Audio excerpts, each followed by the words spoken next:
안녕하세요. 2025년 7월 11일 금요일 젊은 비전 아침 묵상 시작하겠습니다. 오늘 본문은 요한계시록 7장입니다. 이 7장은요, 지금 어린 양 예수 그리스도께서 이 7개 인으로 봉인된 두루마리의 이 봉인을 하나씩 하나씩 떼시다가 마지막 7개를 떼시기 전에 잠깐 이 장면을 보여주시고 계신 것입니다. 근데 이 봉인을요, 두루마리에서 인을 하나씩 뗄 때마다 재앙이 계속 일어났었잖아요. 그리고 그 재앙이라는 것이 다름 아니라 우리가 오늘 살고 있는 이 세상 가운데 겪고 있는 일이었었죠. 그래서 주님이 이것을 미리 보여주신 이유는요, 이 말세 때 이와 같은 환난들이 있을 것인데, 그런데 이것은 내가 이미 용납한 환난이고, 이걸 통해서 너희가 보아야 하는 것은 이 재앙의 때, 이 말세의 때, 이토록 괴로운 세상 속에서 그러나 예수 그리스도께서 모든 것을 통치하고 계시고 당신의 백성들을 보호하고 계시구나. 그리고 이 재앙이 있을 때 이것을 징조로 알아라. 하나의 징조로 알아라. 무슨 뜻이었죠? 무슨 징조였습니까? 마지막 기회라는 징조였죠. 아직 기회가 있다. 아직 복음을 전할 기회가 있다. 아직 구원을 받을 기회가 있다. 이 마지막 때에 주님은 그걸 말씀하고 계시는 것입니다. 그런데 이렇게 믿는 백성들에게 복음을 전하기 위할 기회의 통로로 사용하시기 위해서 이들을 착취하시거나 이들만 고통을 받게 하시는 하나님이 또한 아니다. 이들을, 당신의 백성을 결코 목적을 위한, 더 많은 사람들을 살리기 위한 이 도구로만 사용하시는 것이 아니다라는 것을 오늘 이 7장이 보여주고 있는 것입니다. 이 7장 보시면은요, 잠시 멈춥니다. 이 6개 봉인을 떼시고 나서 7개의 재앙을 떼시기 전에 잠깐 멈추라 라고 말씀하시는데, 그 멈추라는 말씀이 이렇게 기록되어 있어요. 1절입니다. 이 일 후에 내가 내 천사가 땅 내 모퉁이에 선 것을 보니 땅의 사방에 바람을 붙잡아 바람으로 하여금 땅에나 바다에나 각종 나무에 불지 못하게 하더라. 아멘. 지금 온갖 재앙이 땅에도 바다에도 그리고 나무, 실과 열매에도 계속 오고 있었잖아요.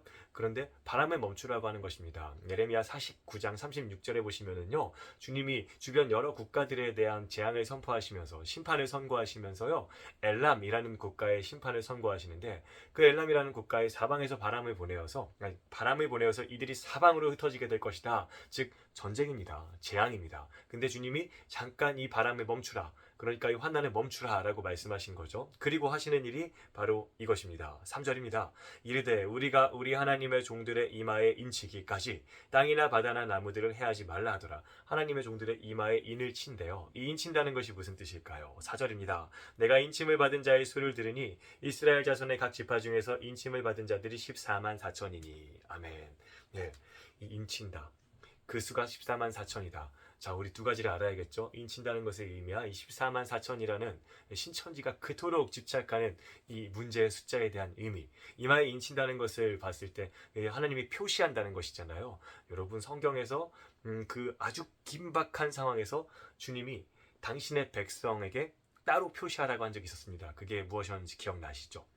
광야에 나가기 전에 애굽에 있을 때 이 마지막 재앙, 장자의 죽음의 재앙이라는 것을 주님이 내리시기 전에 각 이스라엘 모든 사람들의 문 임방과 이 설주에 어린 양의 피를 바르라고 했었죠.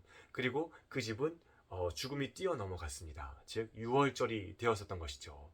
이 이마에 인쳐라, 내 백성의 이마에 인을 치기까지 기다려라 라고 하시는 것은요, 바로 그 유월절이 떠오를 수밖에 없는 상황이라는 것이죠. 주님이 무엇을 말씀하시는 거죠? 당신의 백성을 이 재앙 속에서도 반드시 꽉 붙잡고 지키신다 라는 것을 말씀하시는 겁니다.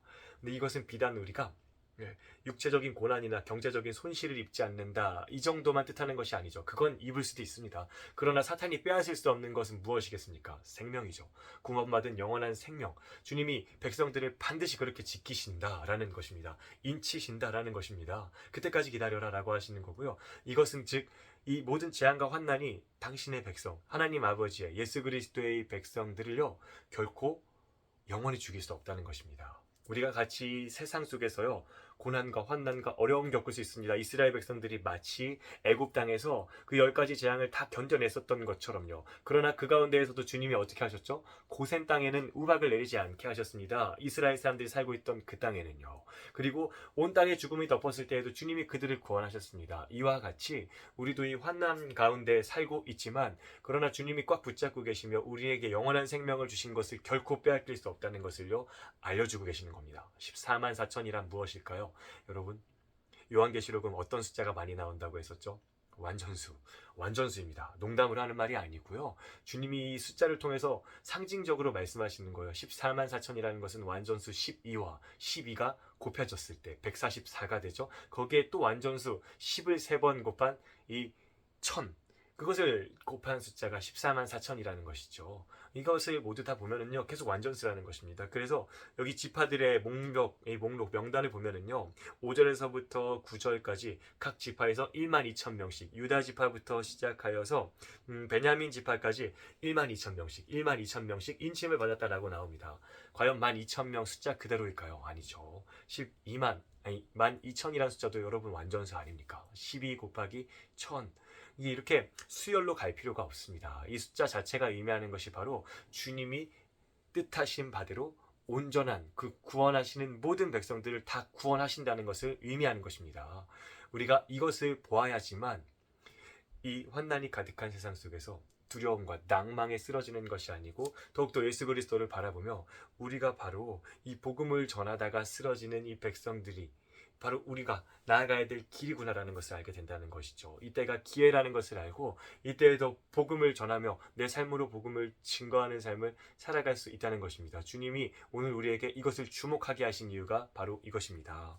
그리고요, 이렇게 인침받은 사람들은요, 이런 찬송을 합니다. 구원하심이 보좌에 앉으신 우리 하나님과 어린 양에게 이도다. 주님의 권능을 찬송하며 살아가게 된다는 것이죠. 또한 이렇게 찬송합니다. 아멘. 찬송과 영광과 지혜와 감사와 존귀와 권능과 힘이 우리 하나님께 세세토록 있을지어다. 아멘. 아멘. 이 예수 그리스도께서요, 이때에도 바로 이 환난과 재앙의 때에도 당신의 백성들의 이마에 인치시고 보호하심을, 이것을 믿는 자들이 바로 이 예수 그리스도의 권능과 하나님의 세세토록 우리를 지키시는 그 힘을요, 볼 수 있게 되는 것입니다. 그래서 이 눈앞에 닥쳐온 현실의 장벽과 여러 가지 어려움 가운데에서도요, 우리는요, 찬송을 그치지 않을 수 있게 되는 것이죠. 근데 이 환상을 보고 있던 요한에게 24 장로 중에 한 사람이 이렇게 물어봅니다. 13절입니다. 장로 중 하나가 응답하여 나에게 이르되 흰 옷 입은 자들이 누구며 또 어디서 왔느냐.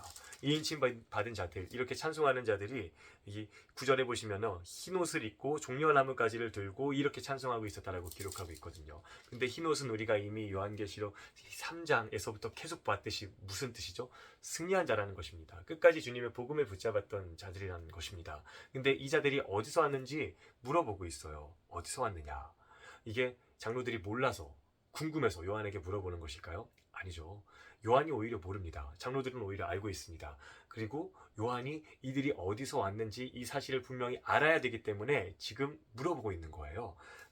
그래서 이 사람들이 알려줍니다. 요한이 주여 내 주님이 아십니다 라고 말하니까요, 전 모릅니다 라고 말한 거죠. 이들이 어디에서 나왔는지 장로들이 말하는데 14절입니다. 내가 말하기를 내 주여 당신이 아시나이다 하니 그가 나에게 이르되 이는 큰 환난에서 나오는 자들인데 어린 양의 피에 그 옷을 씻어 희게 하였느니라. 아멘. 큰 환난에서 나오는 자들이라고 하는 것입니다. 이 말세 때 큰 환난 가운데에서도 어린 양의 피를 의지하여서 끝까지 이긴 자들, 이 바로 여기에서 주님을 찬송하고 있는 자들이라는 거죠. 지금 이것을 물어본 이유는요, 이들이 어디에서 왔는지 알아야 된다.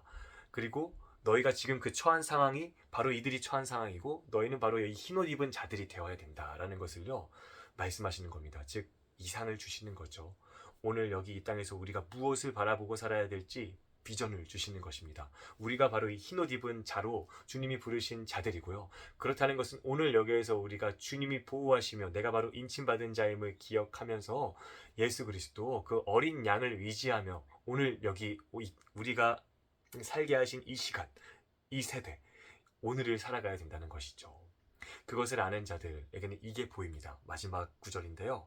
그러므로 그들이 하나님의 보좌 앞에 있고 또 그의 성전에서 밤낮 하나님을 섬기매 보좌에 앉으신 이가 그들 위에 장막을 치시리니 그들이 다시는 줄이지도 목마르지도 아니하고 해나 아무 뜨거운 기운에 상하지도 아니하리니 이는 보좌 가운데에 계신 어린 양이 그들의 목자가 되사 생명수 샘으로 인도하시고 하나님께서 그들의 눈에서 모든 눈물을 씻어주실 것임이라. 아멘.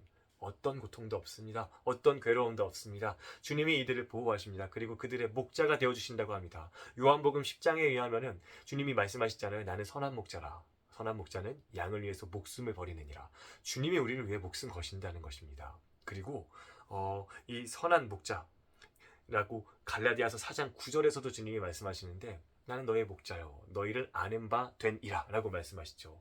너희가 지금 어떤 상황과 어떤 어려움을 겪고 있는지 내가 다 안다 라고 말씀하시는 겁니다. 그래서 눈물을 닦아주신다고 말씀하시는 것이죠. 오늘 우리가 요한계시록에 기록되어 있는 말세를 살고 있습니다.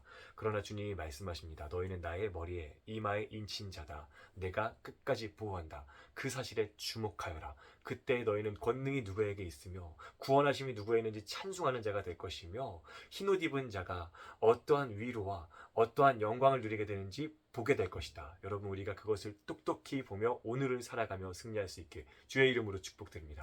기도하겠습니다. 하나님 아버지, 우리가 오늘 여기 말세 때 주님께서 우리에게 분명히 보라고 말씀하신 그것을 보며 내가 바로 이 이마에 인친 자, 내가 바로 흰옷을 입을 자임을 기억하며 어린 양 예수를 의지하며 오늘 여기에서 승리하게 하여 주시옵소서. 예수님의 이름으로 기도드립니다. 아멘.